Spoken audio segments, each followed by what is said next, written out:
Lauren Gallaway with the Marvel Report at Long Beach Comic Expo, and today I have the esteemed pleasure of interviewing Marvel's Agent Carter Season 1 Declassified author, Sarah Rodriguez. Hello.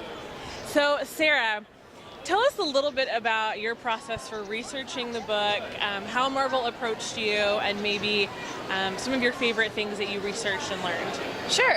So I was approached. I actually got a phone call while watching Mockingjay Part 1. Okay. And they said, oh, this is Marvel. And I thought, no, how could I miss this phone call?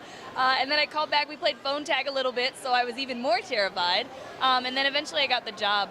A lot of the research was actually done on set and speaking with the people who worked on the show. So I spoke with the VFX department, I spoke with everybody making the physical effects, I spoke with the sound design, and I was on set quite a few of the days. And so just taking what they told me was, and going back and looking up if I could find anything supplementary about 1940s and things like that. And then of course I already knew the comic history.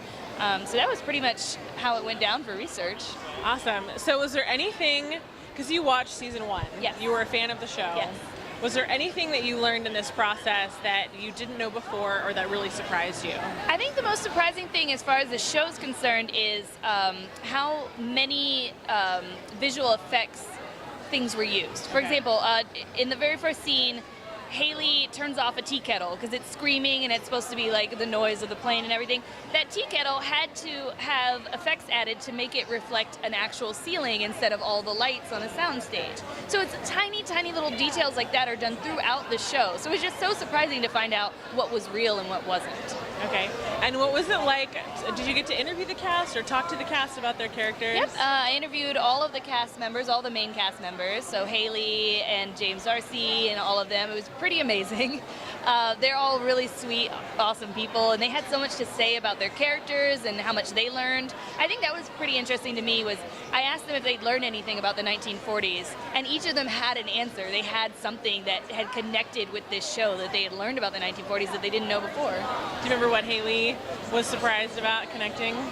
She was really excited about how many women like Peggy Carter actually did exist. You know, this isn't a made-up thing like Spider-Man or something. Women spies who were going in, rescuing people, fighting, being snipers, actually existed in World War II and World War I. So it was just interesting for her to learn just how much of that was based on reality.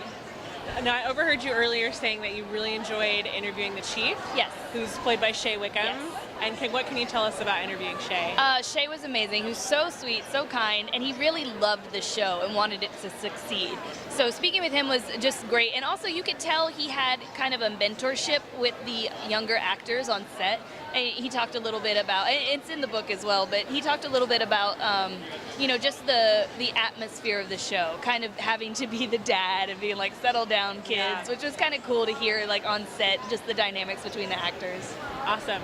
So as a lot of our listeners and readers know, we have a lot of cosplayers on the Marvel Report, and so what insight can you give maybe an aspiring cosplayer who might say, I would love to cosplay Chief Sousa, or I would love to cosplay James Darcy, but where do I find a suit like that or a tie like that? Right.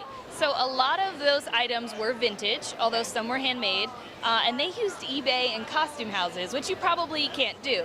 But what you could do is source fabrics, so finding in thrift stores and on eBay, finding vintage fabrics to use. You could make your own suit that way. Alternatively, you can get a modern suit and tailor it to look more like the 1940s, but just pay attention to what each of the characters wear, because if you pay attention and notice, each of the suits are actually different. They're representative of the personality. So Sousa's always wearing his sweater vest. James Darcy is always wearing tweed, whether it's Irish tweed or English tweed. The guys at the SSR are wearing various pinstripes and much more muted suits. So you can actually notice and buy something that maybe they didn't wear on the show, but is still the same personality of the character. Awesome. All right, and our last question, how are you enjoying Season 2? I'm really enjoying Season 2, especially right now. I won't say any spoilers of what's going on, but the stakes have all been raised, and it's getting very exciting. It feels very dramatic right now, and I love that. Awesome. Well, thank you so much, Sarah. And for those of you who are unfamiliar with this book, this is Season 1 of Agent Carter's Declassified, which is currently available on Amazon, and I think you can also order it at your comic book store. So thank you. Thanks for having me.